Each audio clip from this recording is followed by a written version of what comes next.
Wow, Akash actually uploaded on the Big Brain Time account. Who knew that would ever happen again? Not me. If you're watching this thinking it's going to be like a normal video, it's not. I started a podcast and it's on this account. It's called the Big Brain Time Podcast. So this episode is all about Dr. Michael Kim. Dr. Kim is a med-peds physician at the University of Minnesota. He works in student affairs. In residency, he was the chief resident in pediatrics. And the thing that makes him really unique is that he's able to basically just talk like it's a TED Talk. You can't help but feel inspired, and you just feel good after you've listened. Oh, that was a burp. You feel good after you've listened to him. And this dude knows how to aura farm. His staff photo is him smoldering. Just look at that. That's insane. Now you're wondering, who's this podcast for? This podcast is for everyone. Hopefully we talk about things that are applicable to you as someone who's not in medicine, you, someone who is a med student, you to a doctor who's just exploring med issues more broadly.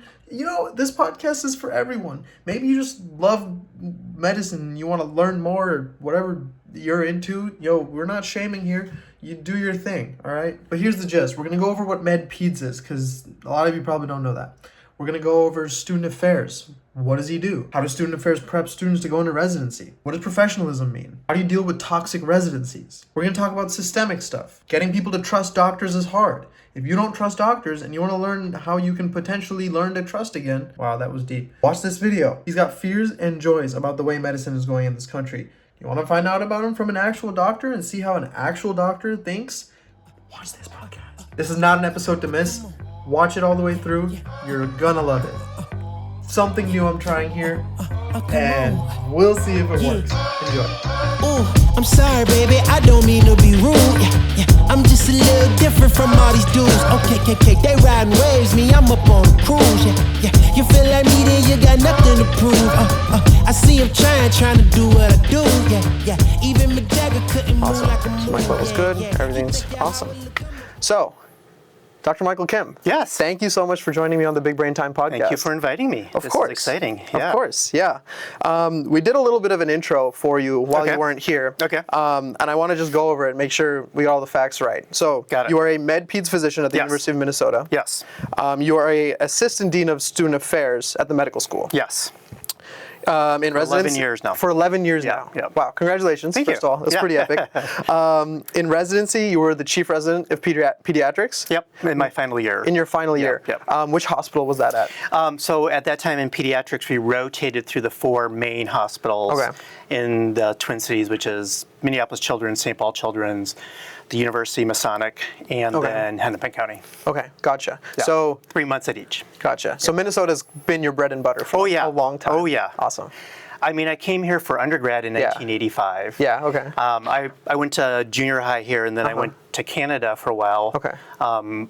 Moved to St. John's, Newfoundland, which is as far away you can get from here as possible. Yeah. And then I came back for college, and I never left. Okay. So this has been the University of Minnesota has been my academic home for, I don't know, that's quite a while. 40 years. Yeah, 40 years. That's awesome. Yeah. Well, I mean, we did some homework. Okay. You worked abroad in Thailand for a little bit, is that correct? I did, yeah, Okay. I did an away rotation there. So I was 2 months during residency working in Thailand. Gotcha. Yeah.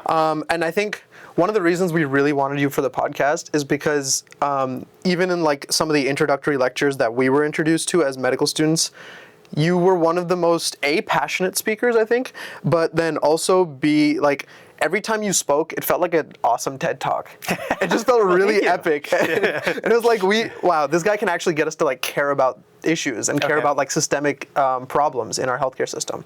And I think that speaks a lot to your aptitude as a doctor and your capabilities as a doctor, but also how you're able to relate to the general public, because I think that's just as important. And that was one of the main reasons we wanted you on the podcast. Yeah, of course. It's sort of my goal when getting in front of a crowd is to inspire and to motivate. So, no, that's awesome. Glad it worked. So we appreciate that you're able to join us for this. And then one other thing that we really loved is that you've got a crazy smolder. Like, I'm as straight as they come, but like, this smolder is insane. Like, we'll put the photo up, but that's an insane smolder.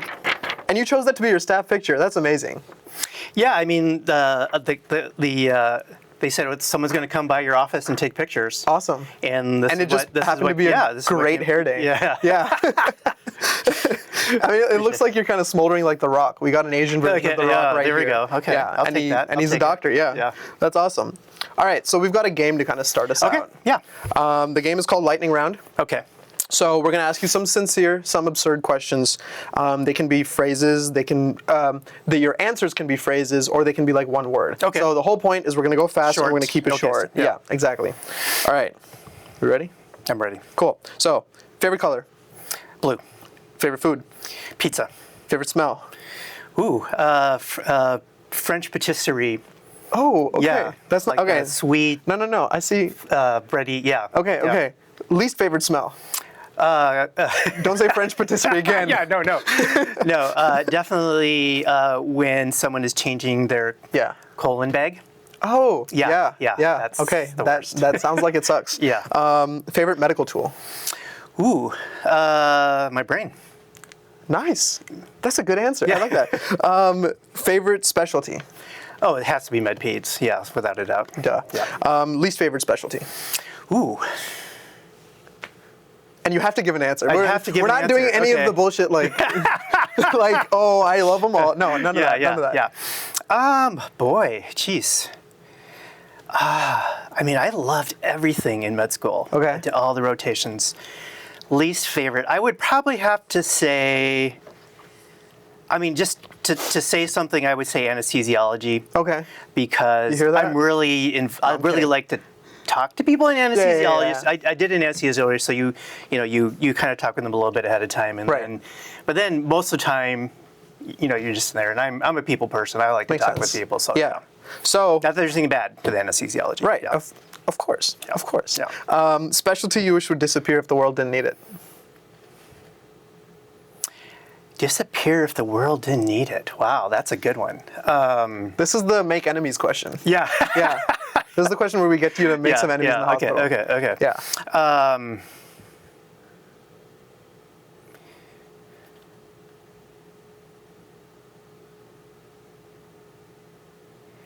The problem is I'm having a hard time thinking of a specialty that the world would need. That's the hang up here because... Yeah, that's fair. I mean, even when I think of like, okay, plastics, the people who do plastics in the hospital and are really doing, really changing people's lives, it's really important, right? Yeah. Well, okay, I can think you of something. got one. Okay, yeah, I think all of right. something. I was going to give you an out, I really wish we didn't have to have specialists in child abuse. Okay. Right. So, again, not that I don't like child abuse, but no, I understand the point of view you're coming at it from. Yeah, exactly. Yeah. Okay, that makes sense. Yeah. And a very good way to escape the kind of the true nature of that question. Right. Very, very nice. Okay. Do you have kids? I have 3 children. Yep. Okay. Do you have a favorite kid? No, I'm kidding. Don't answer that. Everyone knows it's always the youngest. Yeah. Oh, we got an answer. Okay. Yeah. All right, there's an answer. Yeah, right. I was not expecting you to give an answer for that. No, I love them all. Favorite inspirational quote? Oh, I just got this beautiful one. I've been perseverating on this recently. So can it be just the most recent? Sure, yeah. No, Because if you look at my email, Prost, what the exact way it goes, it says something about changing yourself is not having new eyes, but seeing things in a new way. Oh, that's But nice. the most recent one is I like that. The one that is Franklin. Roosevelt's. Franklin Roosevelt's spouse. Okay. Eleanor? Eleanor, yes, thank you. She had a quote that said, "The future belongs to the people who believe in the beauty of their dreams." That's nice. Yeah, the future belongs to those who believe in the beauty of their dreams. That's nice. And that's just been resonating with me lately. So I've been That's awesome. yeah. I think mine would be, it's from Ted Lasso. I'm not sure if you've seen it. Absolutely, yeah. Love that show. Yeah. And I feel like it applies to literally any sort of thing that we do, but be curious, not judgmental. Whether you're a higher up doctor, whether you're a med student, there's a lot of room to give people the benefit of the doubt, and that's my go-to. Yeah, I use that a lot actually. When students or anyone encounters a tough situation and they have an emotional response. Yeah. I always say turn to curiosity. Yeah. Turn to curiosity. No, that's awesome. Yeah. And I've actually noticed it be a really big part of med school curriculums in general now. Not even specifying one university or another. It's starting to make its rounds themselves in med school classes and building this new breed of doctor that is like curious and culturally humble of different sorts of patients. So I think it's doing well. Awesome. What is your biggest problem with American healthcare right now? It is so fragmented. Yeah, that's the biggest thing, right? I mean, it's like, and in the way the financial reimbursement does not reimburse cooperation, right? Yeah. It's really about individual. Yeah. So, yeah. Gotcha. Favorite podcast? And careful. Okay. After this one. No. There we go. Yeah, there we go. No, you're heading in the right direction. Right, And then you took a left turn. Right, yeah. Well, this probably reveals the total nerd that I am. Sure. But my favorite podcast is Critical Role, which is a Dungeons and Dragons podcast. Yeah. That is just really amazing. From medical, I have listened to The Nocturnist a lot. I really enjoy The Nocturnist. Okay. So if you wanted one that has a health theme, that's Gotcha. one. Yeah. Do you think, kind of an offshoot, I know it's lightning round, but we've deviated that from for like a while away.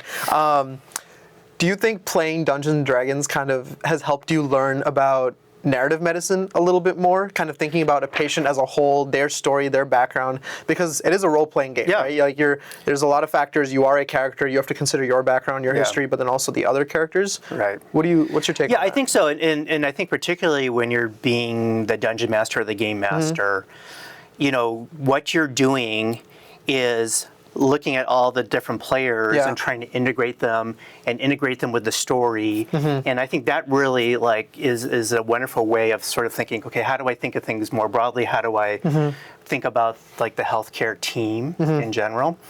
And it really inspires that curiosity, creativity, cooperation. Awesome. I would recommend it to anybody. Gotcha. And then the last one, your favorite comedic personality.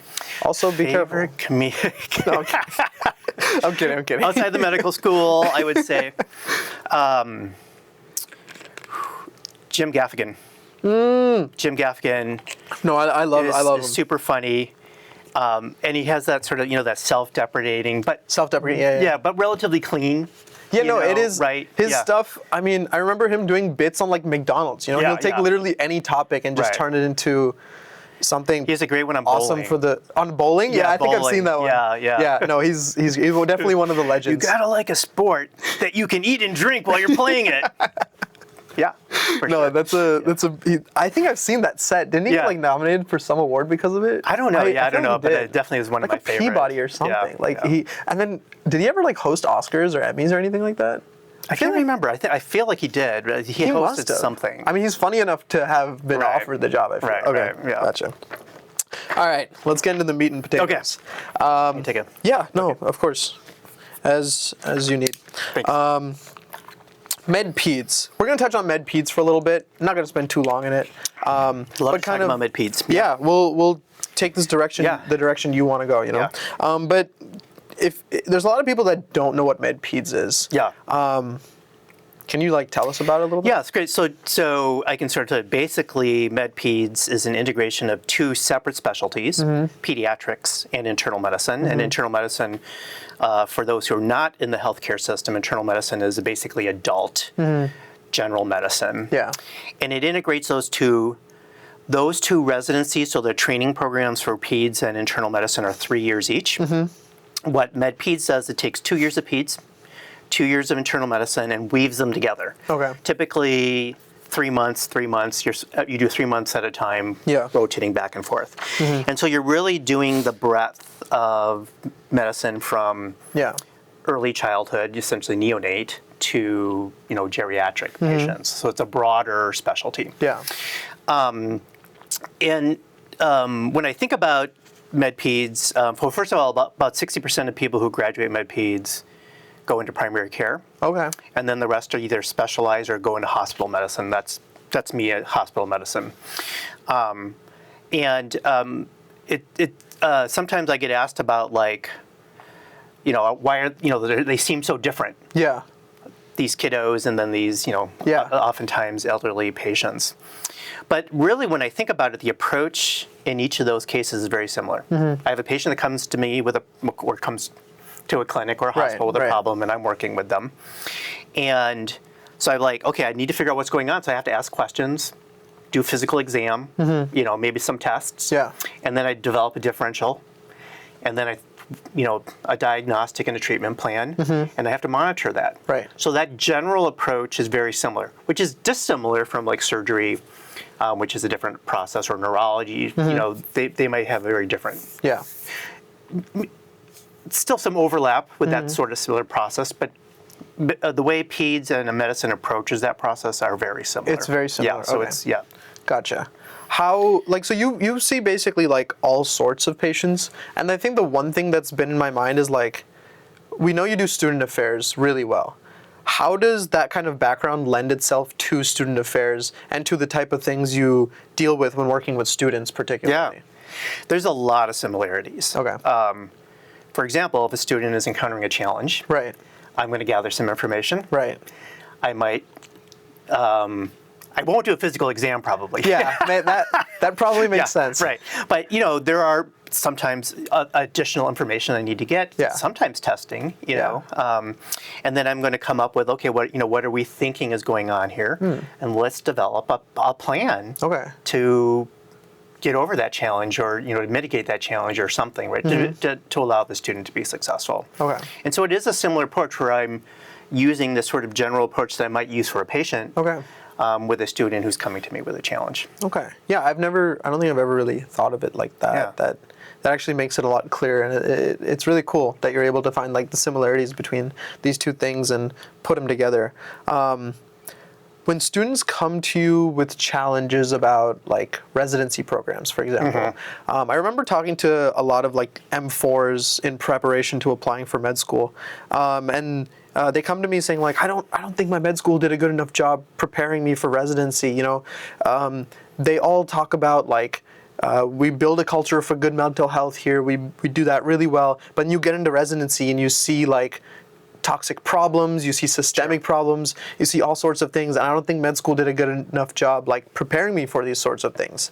So I guess essentially my question is like, how do you avoid being like shat on by a hierarchical doctor, someone up there who's like demanding the best out of you, which that's fair. Yeah. But I think the way they choose to handle these problems sometimes is kind of not appropriate. Yeah. I mean, medicine does have a problem with the meritocracy, right? Yeah. But this feeling like there's a gradation of people.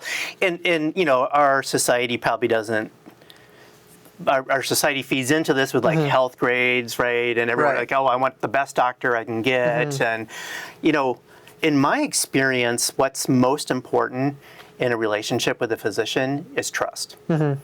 Like, we'll get through this problem. Right. I might not be the smartest doctor or the best doctor in terms of treating this cancer, for example, but I'm going to be there with you the whole way. And we're going to talk about it, and then we're going to communicate about it, and we're going to talk about feelings as well as thoughts. And you're going to come out, and I'm going to connect you to the people who have the expertise that I don't have. Yeah. But I don't think you necessarily need the smartest doctor in the room in order to be great. You need more. You need those personal, psychosocial skills that allow you to engender trust, talk through, listen to what a patient wants and needs, and then really facilitate that process.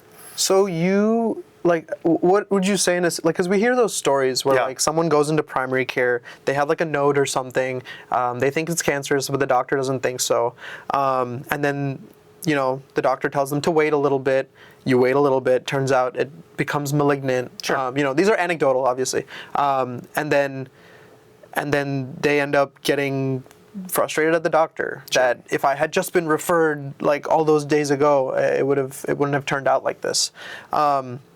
Is that something that's lacking in the trust relationship, or is that something that's lacking in the doctor's capabilities and the doctor's competency? What would you say? So I'll say, first of all, we're all human. Right. Right. And we all make mistakes. Right. So even even me. Yeah. Even me. Probably on a daily basis. Most definitely me. Being a first year med student, 100% me.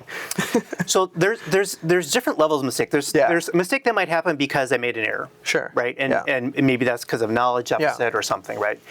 There's also errors that happen not because of a knowledge problem, but just because there's ambiguity in the system. So for example, if you send me 100 patients with, let's say they had a chest x-ray and they said, oh, incidental finding of a node. Okay. 90% of them are probably going to be benign. Right. Right? Or, you know, in the upper Midwest, we have these old fungal balls that are, you know, are not, you don't need to do anything with them. They're just like scars, essentially. Yep. And then you have 10% that might be a problem, of which half of those may need immediate medical attention. And so when you're thinking about 100 people coming to you and you're making recommendations, your primary care doc or any physician is working on that experience of a population. Gotcha. Right? And so we're going to be wrong. Part of being a great doctor is trying to figure out what are the red flags or the things that tell you maybe this is the 5% and not the 95%. Right. But sometimes it's really hard to know, especially when you're got 15 minutes with a patient. Yeah. Right? Yeah. It's hard to know. Yeah. And so a lot of times what we say is people will declare themselves. So if you can't tell if they're the 5%, you probably in 2 or 3 months they'll come back and they're sicker, or you get a repeated X-ray and then it's something, right? And so that time is an important aspect of making those diagnoses. From that individual patient's perspective who's in the 5%, it feels like there was a mistake. Right. But from the perspective of the physician who's seeing 100 patients, they're following a protocol. So how do you deal with that with patients? Because oftentimes you're going to present like statistics over reality, right? Or statistics over like the story, right? I've had conversations about this with like a lot of doctors, and I'm interested to hear like what your take on it is. How do you tell a patient that, hey, look, the statistics said you shouldn't have had this, but then they show up in distress because they have it? And when they're showing up in distress, it's usually me as a hospitalist, right? Yeah. They're coming and they get like, okay, now we have this diagnosis. Yeah, I mean, I try, first of all, I listen, right? That's always the main thing in medicine is listen first. And to acknowledge that they have something that was distressing, right, or is distressing to them, right? And it's truly, truly distressing to be in that situation. And then I do try to say, you know, what I just said, physicians are humans. They see thousands of patients. A similar patient to you is very unlikely to have this. I'm glad we caught it now. You know, let's move forward. Try to do it in a compassionate and understanding way. Gotcha. But also try to say, this is not necessarily an abnormal situation, right? Gotcha. And then how do you kind of, I would say, like push the status quo? Because the status quo is acknowledging that, okay, this is the situation. Some people are going to have it get caught early and some people are not. Right. How do you kind of push the status quo forward so that we are able to, like, is it mostly just through research? Is there any way that early testing can be, like, I guess it's system dependent as well and problem dependent as well, but is there, what would you say, is there like a way to kind of facilitate pushing the status quo in this general area? Yeah. Well, obviously, being at a institution like the University of Minnesota where we really have specialists in every area, right, we're really at some of the forefront of those things. Gotcha. And so, like if you look at the grand rounds list of the different departments here over the last year, you'll see a lot of these topics discussed, right? So what you're saying is doctors do know that this is happening and they do care that this is happening. Yeah. There's a lot of work apparently being done behind the scenes that a lot of people don't see in making sure that, you know, things are caught earlier, or things, there are better treatments available for XYZ disease that you may have. Right. Yeah, I mean, medicine is constantly changing. Yeah. It's not a static thing, right? And so, like, if I think back to my medical training a few years ago. Just a few years ago. I mean, we didn't have troponin. Right. We used CKMB, which was a myocardial muscle thing. And so then we had to wait 4 to 6 hours to see if, you know, maybe there's some cardiac challenges because the tests were slower. Troponin comes back a lot faster. Now we have a faster way of identifying people who might be having heart distress, muscle distress. Gotcha. And so I think the challenge in medicine is how do we get new information and disseminate that to the millions of physicians who are practicing in the United States. If we went back 10, 20 years ago, we would say the people who are most up to date on the newest protocols are the people who just graduated from residency because they were exposed in their residency program to these new ideas. Right.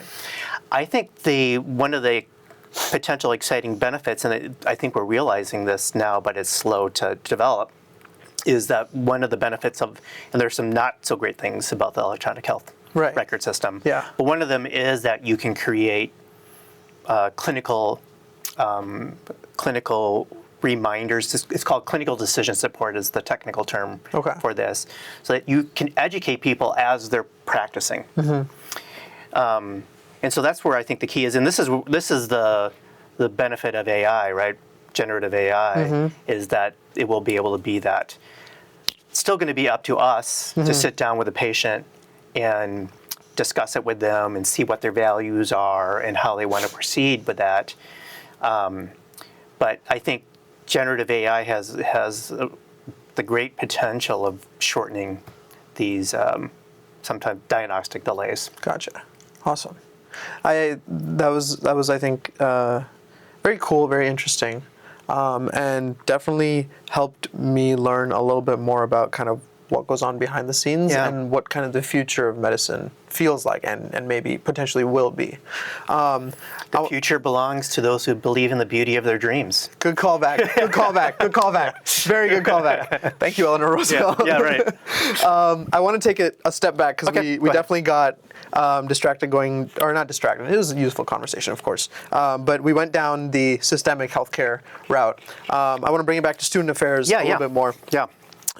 So in terms of residents going in, feeling that the mental health problems exist. Yeah. How do you kind of remedy that? Do you remedy that? Yeah, that's a good question. Yeah, sorry, I didn't mean to. No, it's okay. Interrupt you. No, that was my question. Do you remedy that? How does it kind of? Yeah. How do you deal with that? Yeah, and I will sometimes have like faculty come to me and say, well, you're not training them to experience the challenges of the learning environment that is residency, right? The 80-hour work week at times and things like that. Yeah. I don't believe it's true. Okay. I don't believe it's true. I think that it's sort of like I don't know for those listeners who's ever trained for like a road race or a bike race or something.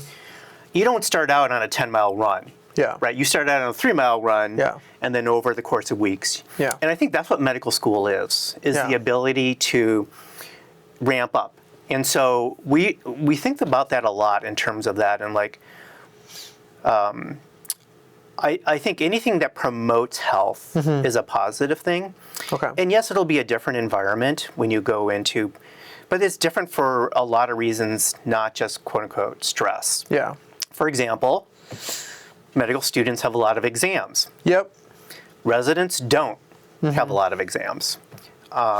Residents have to make a more profound career choice than a resident. Right. A resident still has some, where they want to practice, but the choices that they're making in that career choice is less than a medical student. Right? Gotcha. Where medical students are theoretically pluripotent stem cells who are able to branch out into any specialty, right? Yeah. And so, and I think as how we practice well-being in medicine is very experiential, and you kind of have to like be in it to do it. Yeah. Yeah. And I've heard stories from a lot of like medical students of like, hey, I have to like, I have spent so long studying, I have to take care of myself. And I'm like, that's bullshit. Like, there's no way it's that bad. And then you're in it, and it's like, holy crap, it's that bad. It's that bad. So yeah, it's kind of learned by doing almost. It's really, burnout is really interesting. And we tend to think of it as being a linear process. Stress goes up, or things happen. Stress goes up. Burnout happens. And would you say like I don't know, like toxicity from higher ups, is that like a direct contributor to burnout in your opinion? Yeah, for sure. Okay. In fact, I think for like especially medical school students in their 3rd and 4th year, the most likely association of burnout is having faculty who are burnt out. Right. Because it like cascades almost. Cascades down, exactly. For the first 2 years, like in foundations when you're in classes, the most likely cause of burnout is disconnect with that passion of going into medicine, right? Because instead of being in the thick of medicine, you're in taking tests, test after test, right? And sometimes people, when they're in that, lose like, oh yeah, I was supposed to be this doctor who does all this good.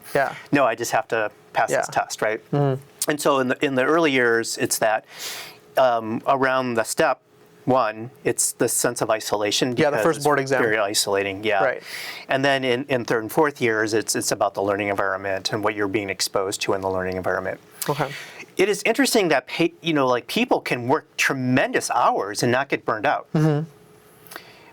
It's often because they're doing something they just love. They just love it, right? And it's not the hours is not damaging to them because of that.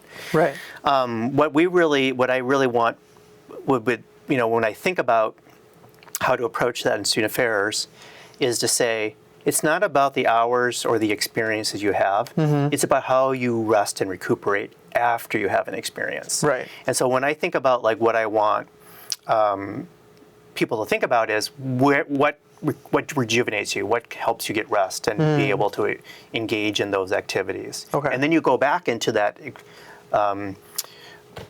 stressful learning environment, but you're ready to do that because of you've rested. So then my question going into this was, is this something you see that if M4s, 4th year medical students practice, they have a better time during residency if they go to like a toxic environment or something? Is that your prescribed solution? Because it comes down to like a control thing, right? Like you can't control the environment you're going into necessarily. You can only either A, know about it and avoid it, or B, figure out how to stay in that and exist in that environment. So is that kind of like your prescription for M4s? Yeah, I think like when you're applying to a residency program, you get a lot of information about that program. Right.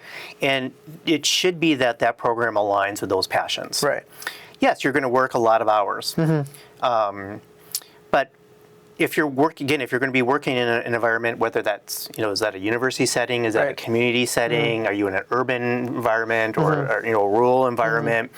Is it a program that has a lot of residents? Is it a program that has a few residents? There's a lot of information you're going to get in that application process. And I would certainly hope that, as students are evaluating that, they're thinking about their well-being and that, is this something that I'm really going to be juiced about going into that, into that environment. Gotcha. I will say that one of the great things that have happened recently in the residency programs is the accrediting body of residency programs, which is called ACGME, is now requiring some of this rest and recuperation. For example, in internal medicine and med-peds, we now have a process where people can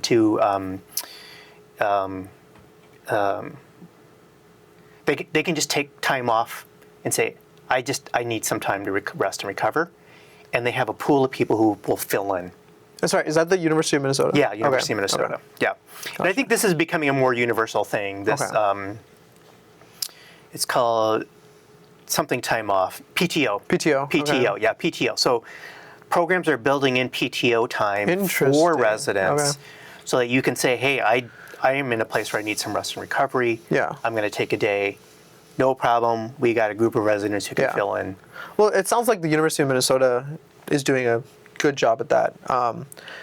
Better job. Yeah. Let's say better job at that. Obviously, room for growth. Yeah. But there's probably also like tons of universities and tons of groups that, say they're abiding by whatever CMS recommends, or Center for Medicaid Services recommends for how long residents can and should work. I'm sure they're blowing right past that as well, right? So How do you Yeah. kind of deal, like, there's the existence of programs like the University of Minnesota who are trying more to take it more seriously. Right. And then there's the existence of like other programs that are just like, no, let's just steamroll ahead. Right, right. You know what I mean? Yeah, and they certainly exist. I think they're much more rare than they used to be. Yeah. Because monitoring has gotten more invasive. So everything's starting to be regulated a little bit more. Yeah. Okay. One thing I like to tell students when they're in the interview process, so there's the day where you're like, the interview happens is usually 4 to 6 hours. Sure. And you're like meeting faculty and, you know, they're talking about their program. Yeah. Almost always the night before, there's a get-together with residents. Oh, nice. And this is a very common thing. Okay, one of the things I say, if no interns show up to that session, that's a red flag. How come there are no interns? Because they're all working so hard, or they don't want to talk about their experience, right? Yeah. So you get a lot of how the current residents who come to that session talk about their program. Okay. Is good. Also, like, for example, we talk a lot about it on our website, and then in that interview day, we talk about how we manage well-being and support well-being. And so if you're not hearing those things, those should be red flags. Okay. Gotcha. I kind of want to turn to talking about professionalism now, because it kind of relates to people going into residencies, right? You hear a lot about, sometimes patients complain that, oh, I saw my doctor partying, they must not be a good doctor. I saw a social media post of my doctor in a bikini, and that's just way too unprofessional. There's no way that person should be allowed to treat me. Obviously, there's kind of like a false reality being built there. You know, the presentation you have in your personal life doesn't affect your capabilities as a professional. But people are going to deal with this. So where's the gap between unprofessional and professional? Does it depend based on the specialty? Is there like a golden rule for it? What's kind of your take on that? That's a good question. And I always like to acknowledge when I talk about professionalism that it is inequitably applied to different people at different times, right? And so we're always starting at that baseline of knowing that certainly those who are underrepresented, for example, may have a different professionalism bar. Yeah. Mm-hmm. But I think there's general approach, and the approach that I always like to take is we want to engender trust in our patients, right? And so I always want to bring it to that focus. I would say that our personal lives are more on stage when you're a physician, when you're a professional. Yeah, I think so. And so you have to be a little bit more conscious of that. Okay. And maybe not post that picture of you partying hard, a little bit too hard. Gotcha. That night. Gotcha. I think it's still okay to have a personal life and to put things you know, on social media of you having fun, you know. I mean, you know, one of the reasons I do this podcast is because I think people don't realize that doctors are also people. They kind of see them as this entity that is just trifling with everyone's lives and not caring, but it's the exact opposite, right? There's a post I saw from, are you familiar with the Dr. Knock Instagram account? Yeah. So there's a post, he made a post about just doing something normal, like I think like going shopping with his kids or something like that. I could be wrong. But someone in his comments said, oh, wow, you're normal and not just someone who tells people what to do all day. And I think that A, is beautiful, and B, that's kind of the goal of what I'm trying to do here, was bring a lot of medical professionals on, med students, to show that we are people first. People that care about other people, which is why we want to help treat them. And I think that kind of goes hand in hand with what you're talking about, where, we have to be a professional, but we can also have these personal lives where we don't go too crazy, but we can go crazy enough. I mean, I mow my own lawn. Oh, yeah, there you go. Yeah, what are all the normal things you do? Yeah, doctors aren't celebrities. We're not Oprah. We don't know how much an orange costs. How much does a gallon of milk cost? I do all my own shopping.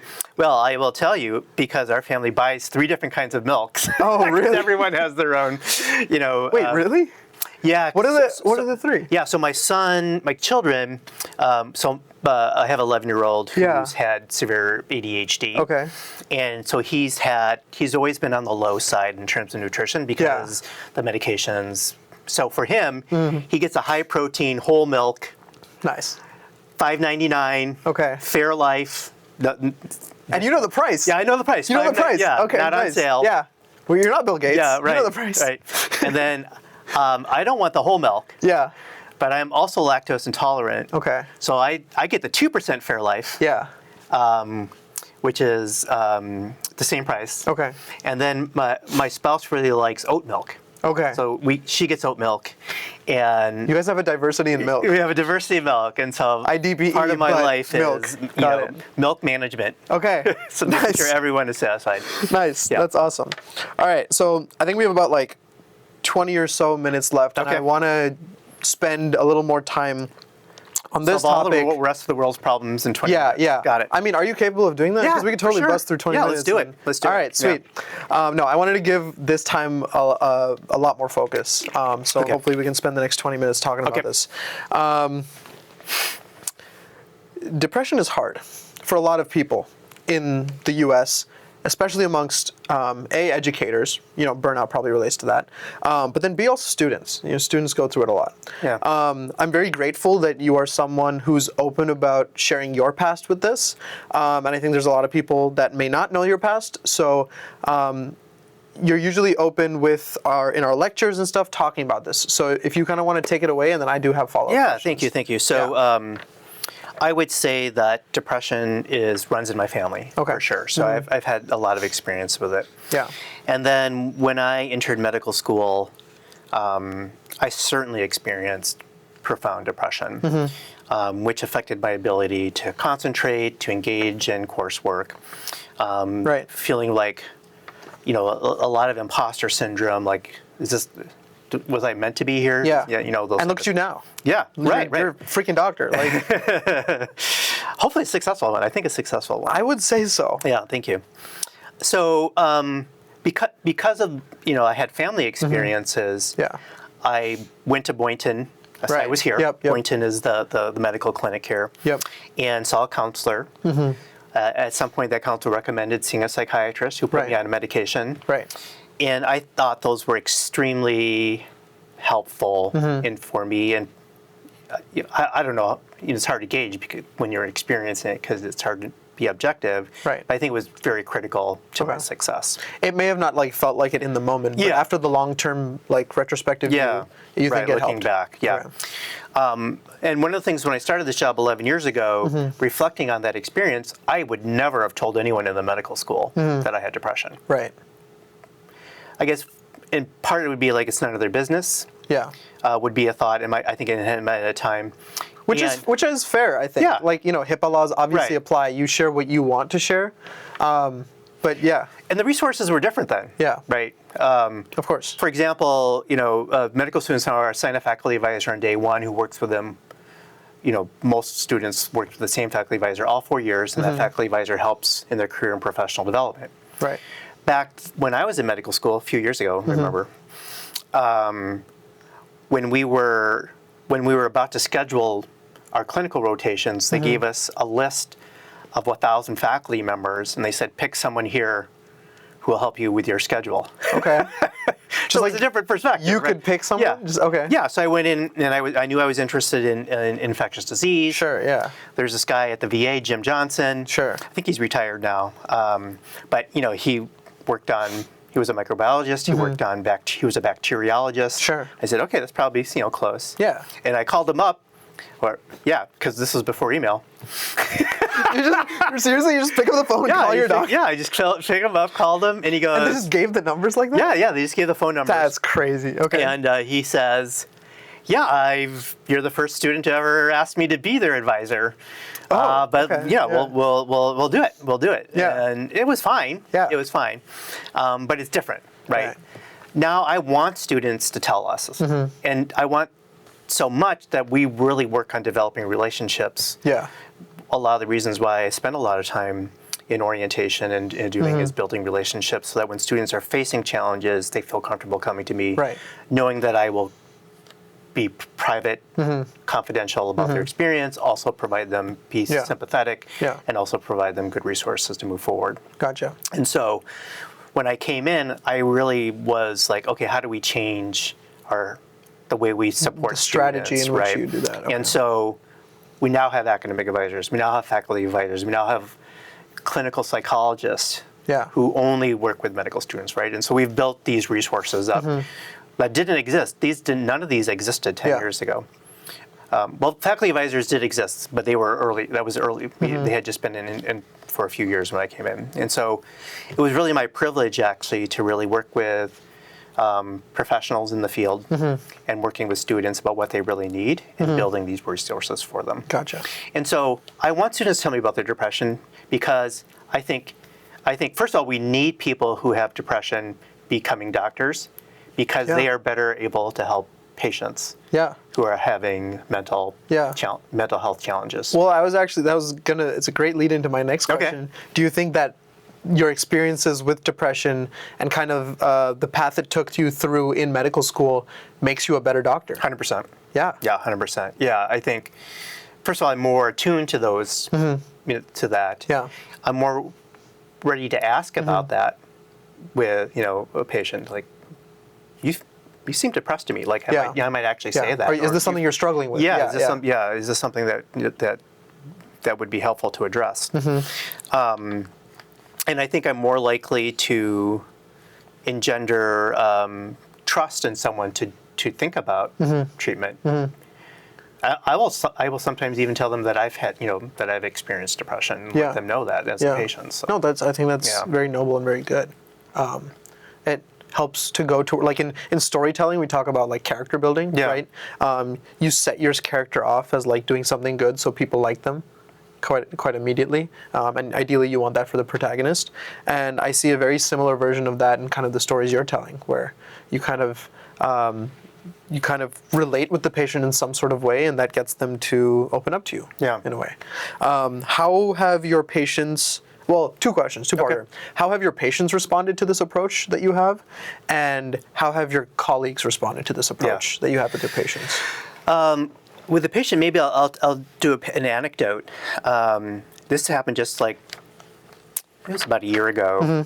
So I do a week of service at a time. Yep. And so I'm coming in, and it's my first day, and I'm on a teaching service. So we have 12 new patients that I've never met before. That I working with medical students, residents with. And then on that service, we also have a non-teaching service. Okay.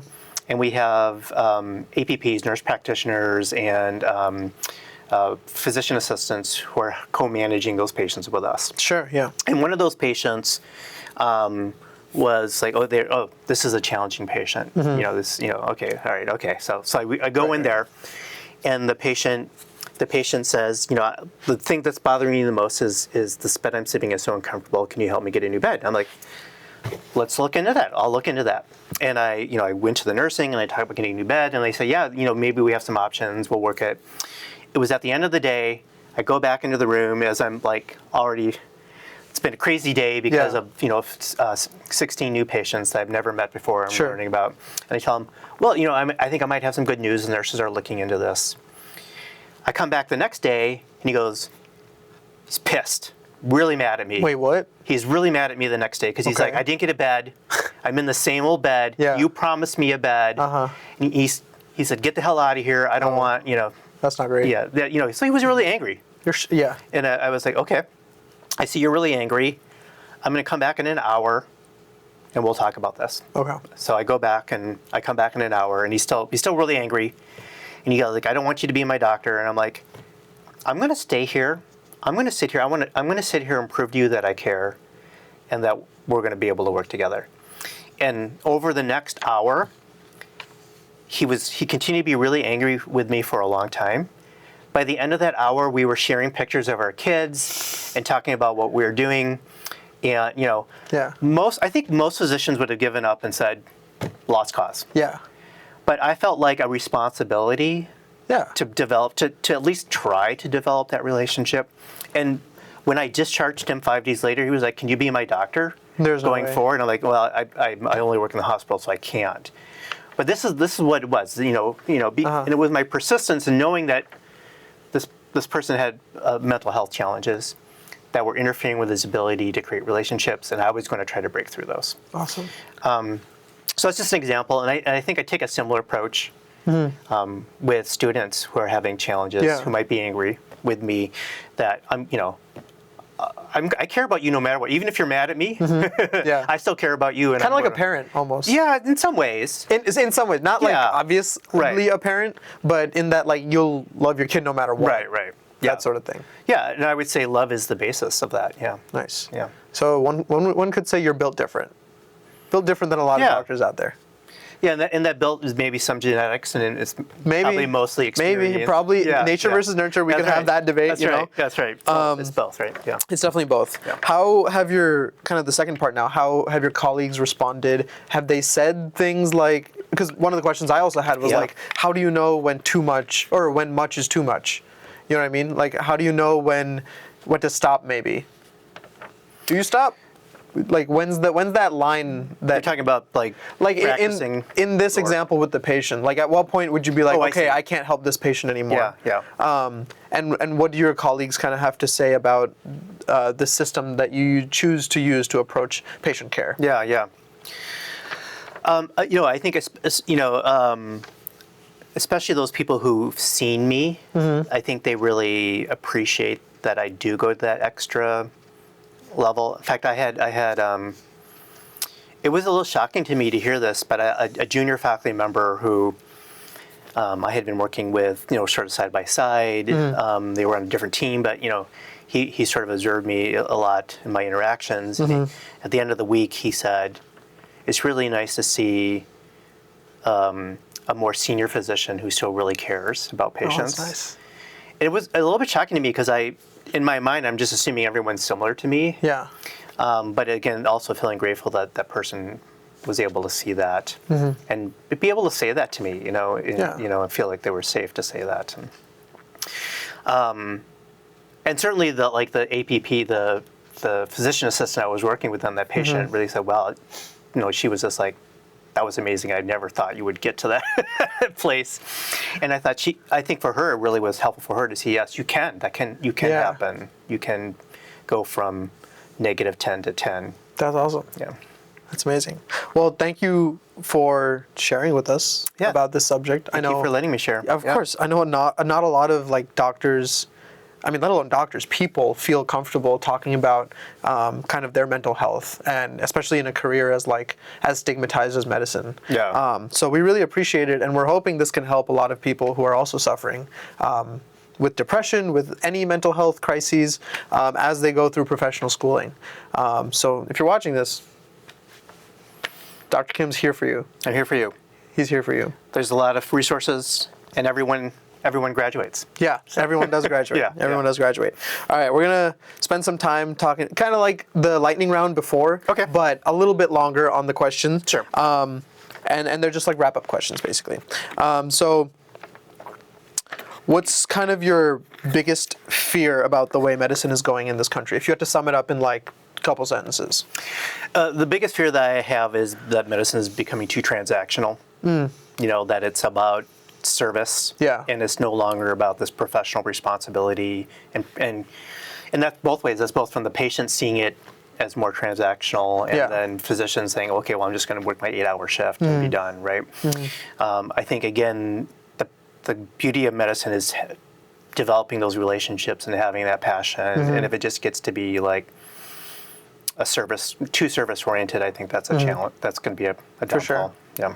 I think, I agree with you. I think there are barriers in place that kind of make it to be more transactional at this date and time, and I think that's a topic for a whole nother episode. But and some level of service orientation is important, right? I also need to be responsible to my patients, right, and not. But there's so many adverse actors, insurance. Maybe they come from a good place, but it's definitely not working. Pharma, high prices, that sort of thing. That definitely probably needs more regulation. Which again, we could dedicate a whole nother video to that. But I hear you, and I'm in line with the way you're thinking personally. Thank you. Biggest hope and joy about the way medicine's going in this country. My biggest hope and joy is really seeing junior faculty and learners really embrace medicine and to think about how it can be different. Okay.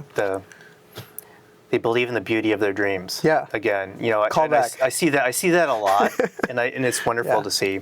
Yeah. And I see the younger people who are in medicine more collaborative. Yeah. More teamwork oriented, and I think that's a really powerful thing to spring of hope. For sure. A lot of people don't believe me when I say this, but like I tell them that we spend time in class talking about nutrition, talking about how if someone's poor, they're not going to have access to certain foods. So we learn like social determinants of health, which would have just never been taught before, like quite frankly. Right. So you have all these doctors that came about in an era where like being super smart and scoring the best you can on a test was the most important thing.